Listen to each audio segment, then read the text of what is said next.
नमस्कार। आज हम बात करने वाले हैं मतदान के अधिकार पर आए सुप्रीम कोर्ट के एक बहुत ही ऐतिहासिक फैसले की, जिसने सच में लाखों नागरिकों को राहत दी है।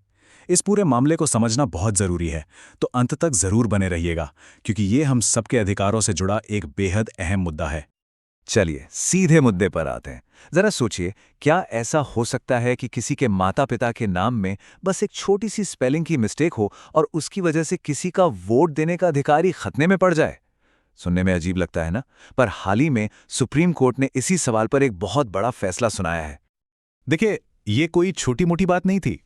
पश्चिम बंगाल में इलेक्शन कमीशन ने करीब करीब 1.25 करोड़, जी हां, 1,25,00,000 वोटर्स को नोटिस भेज दिए। ये नंबर ही अपने आप में बताता है कि ये समस्या कितनी बड़ी और फैली हुई थी। तो सवाल ये है कि आखिर ये पूरा संकट शुरू कैसे हुआ। इसकी जड़ में थी एक प्रक्रिया जिसे कहते हैं स्पेशल इंटेंसिव रिवीजन या SIR। चलिए समझते हैं कि ये था क्या और इसने कैसे लाखों लोगों के अधिकारों पर एक बड़ा सवालिया निशान लगा दिया। देखिए, SIR का मकसद तो नेक था कि भाई वोटर लिस्ट्स को साफ सुथरा और एकदम सटीक बनाया जाए। इसमें होता यह है कि वोटर लिस्ट को दोबारा से चेक किया जाता है, ताकि सिर्फ जो असल में योग्य वोटर हैं वही लिस्ट में रहें। लेकिन पश्चिम बंगाल में इसे जिस तरीके से लागू किया गया, वहीं से सारा विवाद खड़ा हो गया। अब इस पूरे संघर्ष का जो सेंटर पॉइंट था, वो था एक शब्द, लॉजिकल डिस्क्रिपेंसी। हिंदी में कहें तो तार्किक विसंगति। चुनाव आयोग ने इसी एक शब्द के आधार पर 1.25 करोड़ लोगों को नोटिस भेज दिए। लेकिन ये शब्द इतना गोलमोल था कि इसने आम नागरिकों के लिए बहुत बड़ी मुश्किलें खड़ी कर दी। तो ये लॉजिकल डिस्क्रिपेंसी आखिर थी क्या? जरा स्क्रीन पर देखिए। कारण इतने मामूली थे कि यकीन करना मुश्किल है। जैसे दत्ता की स्पेलिंग में ड्यूटा और दत्ता का फर्क, या माता पिता और बच्चे की उम्र में 15 साल से कम का अंतर। मतलब जिस देश में बाल विवाह आज भी एक सामाजिक सच्चाई है, वहां ऐसे आधारों को शक की वजह बना दिया गया। और इसका नतीजा क्या हुआ? लोगों को अपनी पहचान साबित करने के लिए सैकड़ों किलोमीटर दूर सरकारी दफ्तरों के चक्कर काटने पड़ रहे थे, और उन्हें यह भी ठीक से नहीं बताया जा रहा था कि उन पर शक आखिर है क्यों। हद तो तब हो गई जब कई मामलों में नोटिस सीधे व्हाट्सएप पर ही भेज दिए गए। ये कितना गैर पेशेवर और गलत तरीका है। खैर, इसी तरह की परेशानी और उत्पीड़न के खिलाफ सुप्रीम कोर्ट में एक याचिका दायर की गई।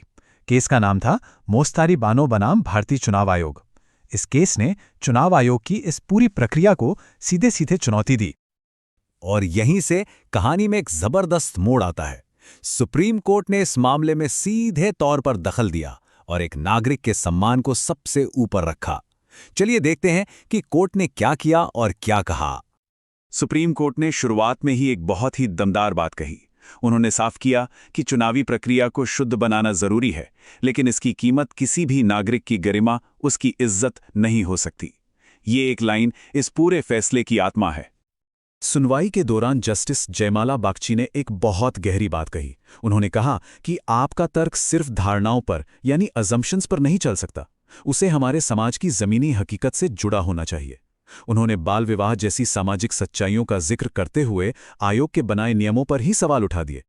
तो कुल मिलाकर कोर्ट का संदेश एकदम साफ था कि हां, वोटर लिस्ट में सुधार जरूरी है, लेकिन ये प्रक्रिया पारदर्शी यानी ट्रांसपेरेंट, मानवीय और निष्पक्ष होनी चाहिए। किसी भी नागरिक को बिना वजह परेशान नहीं किया जा सकता।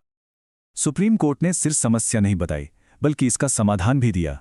कोर्ट ने इस पूरी प्रक्रिया को सुधारने के लिए 10 बहुत ही महत्वपूर्ण दिशा निर्देश जारी किए।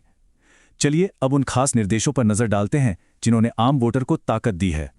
इस स्लाइड से फर्क बिल्कुल साफ हो जाता है। पहले क्या था? लिस्ट्स को गुप्त रखा जाता था। अब कोर्ट का आदेश है कि लॉजिकल डिस्क्रिपेंसी वाले वोटर्स की लिस्ट पंचायत और ब्लॉक दफ्तरों में सबके सामने लगाई जाए। पहले लोगों को दूर दराज के दफ्तरों में भटकना पड़ता था, अब वे अपने इलाके के ही सेंटर्स पर डॉक्यूमेंट्स जमा कर सकते हैं। मतलब प्रशासन वोटर के पास आएगा, वोटर को प्रशासन के पीछे नहीं भागना पड़ेगा। कोर्ट ने प्रक्रिया को और भी आसान और सुरक्षित बनाया है। अब वोटर को खुद जाने की जरूरत नहीं, वो अपनी जगह किसी एजेंट को भेज सकते हैं, चाहे वो परिवार का कोई सदस्य हो, कोई पड़ोसी हो या फिर बूथ लेवल ऑफिसर।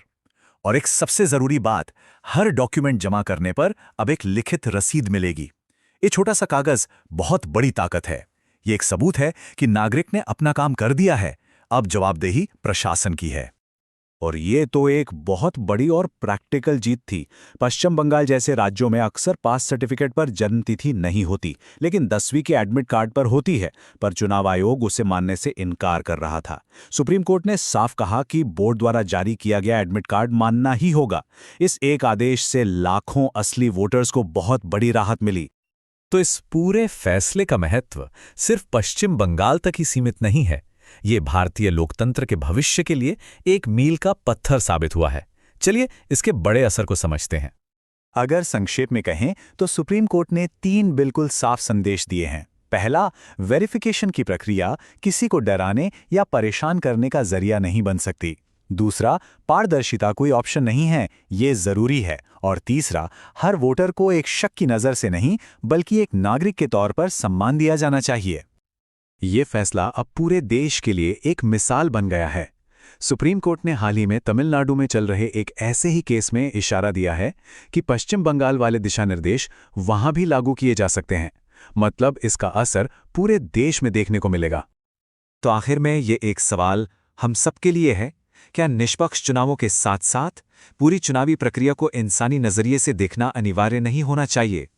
ये फैसला हमें इसी दिशा में सोचने पर मजबूर करता है। ऐसी ही जानकारी के लिए ऑल कैन स्टडी को सब्सक्राइब कीजिए।